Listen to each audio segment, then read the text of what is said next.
So Manchester United have hired Michael Carrick in a caretaker role until the end of the season. But what is the perfect 11 for Carrick across the second half of this season? Let's start by talking though as to whether or not Carrick is the right choice for Manchester United. United fans, I'm interested to hear your points here because obviously it was neck and neck between him and Ole Gunnar Solskjaer. The club have come down on the side of Carrick. Was that the right call? I think when we remember Michael Carrick's 3-game tenure, it was very, very short, wasn't it? But he was unbeaten. He beat Arsenal. He drew away at Chelsea. It was a blueprint that he took on to Middlesbrough. That 4-2-3-1 was basically how he played in the Championship to massive effect. You think of the output he got from Chuba Akpom, who basically played some of the best football of his career, the development we saw from Hayden Hackney in a double pivot. I think it was really impressive what Carrick did at Middlesbrough. If you take out the last 3 or 4 months where things got a little bit stale, and I think rightly so, Borough fans weren't happy with his tactical flexibility. I mean, let's quickly look at one of the 3 games Michael Carrick managed at Manchester United against Arsenal. He won a 4-2-3-1. Maguire and Lindelof as the back line, Alex Telles as the left back, Dalot as the right back. In midfield, a double pivot of Fred and McTominay with Bruno sat in front. Off the right was Rashford, off the left was Sancho, and up top was Cristiano Ronaldo. So I think it's fair to say he is going to play a 4-2-3-1, but which players best suit that system and his tactical work? We're going to go through position by position and discuss the battles that I see happening and some of the debate points that I think will happen over this next 5-month period. Let's start in goal.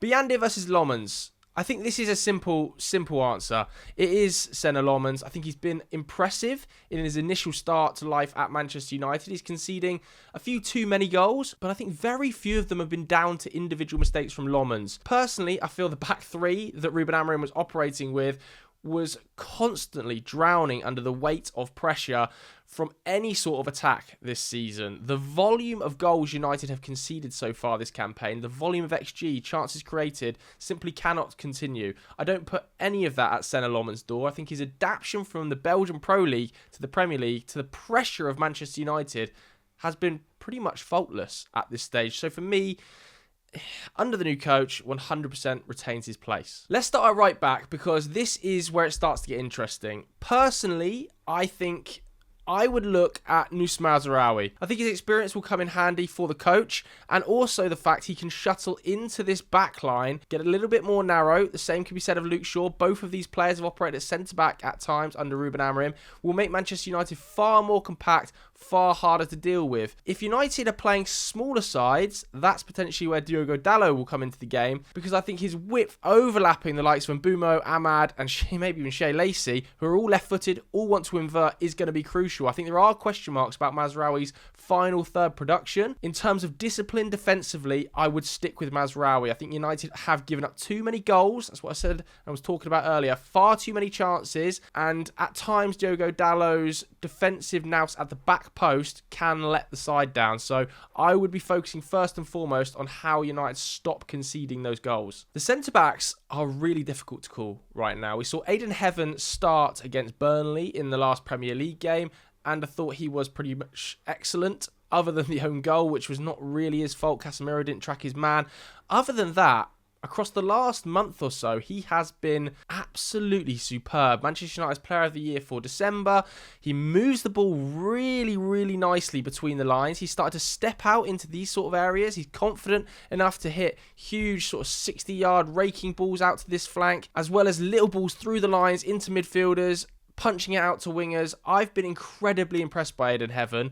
He's a genuine contender to start at centre-back here, because I really believe there's going to be much more emphasis put on the youth. There's going to be much more trust in young players than we ever saw under Amorim, who, towards the back end of his tenure, if we're frank, was writing off many of the academy products. Having said all that, if everybody's fit, I think Aiden Heaven gets his minutes off the bench. I think he has impacts in games, but the outstanding centre-back has been De Ligt so far this season. In a back 4, I think it suits him even better. Some might well argue that Yoro's pace in the channels can be much more effective, and I will talk about Lenny Yoro in just a second. But I think Matthias De Ligt's leadership skills in a backline that so far this campaign has been devoid of intensity and success in their duels, I think, is crucial. Without him, you don't have, I think, the physicality aerially, the ground duel win rate. For me, Matthias de Ligt is an absolute must-start at the heart of this defence and could potentially be a future Manchester United captain. We should talk about Leny Yoro, though, because I think he's been struggling a little bit in this right centre-back channel that Ruben Amorim has seen him operate in. Now, when he goes back into these areas, that is probably where Leny Yoro is at his weakest, when he's being faced up by tricky wingers, pacey forwards. But that is because he's not a right back, and the role he was being basically asked to do under Amorim was that of a right back. In fact, when Amorim went to a back four, at times we saw Yoro play as an out-and-out right back. Not the role for him. He's a legitimate centre-back, and this idea of him having to defend wide channels in an isolated fashion constantly is a nightmare for any centre-back. You don't see it happen to top-level players. I can't imagine him being as isolated under the new coach as we saw under Amorim. However, I would still start de Ligt. Left-sided centre-back is going to be interesting because, of course, Harry Maguire has been favoured by him in the past. However, surely you want a left-footed centre-back with the ball-playing ability of Licha Martinez. Again, I like this combination because of the intensity they defend with. I like the ability of Martinez to split the lines and play balls into the feet of the midfielders, into the feet of the wingers really quickly.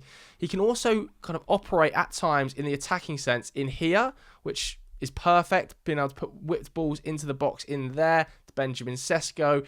I think he's an essential component to this team, Lisandro Martinez. The fact it's been captain recently speaks volumes. I'd be very, very surprised to see the new coach bench him. Left back is a fairly obvious one. I do think it will be Luke Shaw, although we should talk about Patrick Dorgu and what position actually suits him best. Like I said about Mazraoui, when the back line tucks in really narrow inside the box and it's Shaw, Martinez, de Ligt and Mazraoui, it's going to make the side much more difficult to break down. I also think with Martinez's aerial issues because of his height, the fact that you've got Luke Shaw in there, who is an underrated aerial duel winner, go and look at his aerial duel win percentage, the volume he's winning per 90, both right up there amongst the best in the Premier League. I think because of that, he supports Martinez when he struggles in the air. But let's quickly discuss Patrick Dorgu, shall we? Under Amorim, towards the back of his tenure, we've seen him operate as a right winger. We saw him as a left winger against Burnley under Fletcher. I do think he's better in these forward areas, and I really like the fact he could deputise to Luke Shaw in the legitimate left-back role. Under the new coach, you're going to see Luke Shaw much higher. He's going to be overlapping constantly on the outside of Cunha, potentially little underlaps as well to be able to deliver whip balls into the box. That overlapping run is perfect for Patrick Dorgu, getting to the byline, crossing the ball, as we saw for Benjamin Sesko's second goal against Burnley. If that's the case, he could have a big impact off the bench. But I think for now, I would stick with Luke Shaw on that left-hand side. In midfield, let's start with the 6. I personally think it will be Casemiro. However, he will struggle and he will find himself isolated at times because what we know of Casemiro is he wants to push really high, he wants to press, he wants to be the first line of defence, making tackles in and around this area. And when he gets bypassed, which happens regularly because he's nearly 34 years old, that's where United struggle and see themselves constantly exposed, as we saw under the back end of Erik ten Hag, playing a back four. Casemiro was just treading water. So it wouldn't be a huge surprise to me if Ugarte is actually one of the biggest winners under the new coach. I think he is very limited with his passing range, but his mobility is far higher than Casemiro. So don't get me wrong, I would start Casemiro in the double pivot, but it wouldn't be any shock to me if Ugarte plays more consistent minutes than we saw under Ruben Amorim as part of a double pivot. With that mobility, we've seen Scott McTominay and Fred utilised in there, for instance, in the past. Both quite limited passers, but their energy levels meant that they were regularly picked by this coach. I'm going to go Casemiro though. The superior passing through the lines. I think his leadership and experience in what is going to be a really difficult 3 or 4 month period is going to be vital. Obviously, alongside him has to be Kobbie Mainoo. Even in his little cameo we saw against Burnley, it was really, really fantastic to watch him picking up the balls, driving past players, comfortable enough to play in this sort of area, and then a little hooked ball round the corner, little tight passes through the lines when he's under pressure. None of the other Manchester United deep line midfielders, other than potentially Bruno when he plays in there, can do that. He's an absolute must-start. I think he's going to get a bag full of minutes across the second half of the season and prove why he is the future of this club. Into the 10. Now, this is obviously going to be Bruno. no doubt about that. And I think what you'll see the new coach do is ask him to operate a little bit deeper, potentially making this 3 quite tight at times, because in the past, like I said again, under Erik ten Hag, it was bypassed far too easily. However, his creative numbers are absolutely astonishing. Let's take it back to, for instance, Ole Gunnar Solskjaer's reign originally. He was going at 0.8 goals and assists per 90. That is not normal. I think across 97 games, it was about 80 goal involvements. It was astonishing. So you can expect him to be in the 10. You can expect him to create far more. But I do think the lessons he's learned under Amorim, playing a little bit deeper, might see him help out in this area too. Mason Mount is going to be a big favourite. He's going to be a big favourite across this next 4 months, and he will get a bag full of minutes. I think at times you'll see him play off the left. Matheus Cunha is going to eat up a lot of minutes, and we're going to come on to this sort of battle soon. But I think for now, Fletcher, if he gets a chance at all, especially when the players are back from AFCON, I would be slightly surprised. On the right, this is a straight-up battle. I think Shea Lacey has shown that he can have huge impact from the bench, and he will come on and make differences in games. An amazing technical player, and anybody who's watched him in the academy knows that if he didn't have those 2 or 3 major injuries, we would no doubt be talking about him being a first-team player already, but he has been held back by those injuries. He's so technically advanced. He is one of the outstanding academy players in English football right now. So he will get minutes across the second half of the season, far more than he would under Ruben Amorim, who was just adverse to using the academy. But we should talk about this battle on the right-hand side. Mbeumo versus Amad, and it's one of the biggest talking points of the video. How do you fit both of these guys into the team? I'm interested to hear your thoughts. There has been some suggestion that Mbeumo could operate centrally. He could also operate off the left. And for me, I think it is essential that Amad plays on that right-hand side. I think at times, you might even say him play centrally. What you're seeing of him at AFCON is what we should have been seeing of him at Manchester United so far this season. The right wing-back role, I think it was fine to a level, but him and Bryan Mbeumo were constantly getting in each other's way. His 1v1 ability is one of the best in the Premier League. His creativity is outrageous. He goes past people like they're not there.